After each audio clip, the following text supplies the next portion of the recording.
গরিবের ঘরে জন্ম হয়ে টেকছি রে, বউটা জ্বালা বাসি না রে, এত জ্বালা কেটি গুচ্ছাই দে।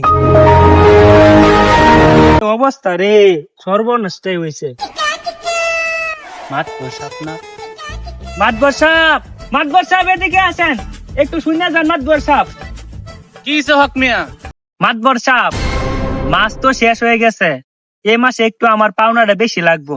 প্রতি রাইতে আমার বউয়ের বিছনায় দেখি, বিছনা তো শেষ, মানে আমার টাকা লাগবো। ওই যে দরজাটা আছে না, ওইটা বেশি টাকা দিয়ে ঠিক করা লাগবো। আরে বেটা হক মিয়া, টিয়া লাগলে 1 লাখ করে 10 লাখ নিবা, এটা কোনো বিষয় হইলো বেটা? জব্বর মিয়া এদিকে আসো। কি বলো? আরে হক মিয়া, টাকা পয়সা যা লাগে সারে দিব, তো চিন্তা কি এর? আমার স্যার মাঝে মাঝে তোমার বাড়িতে একটু তোর যাইবো আর আইবো। কি কোন স্যার? হ্যাঁ হ্যাঁ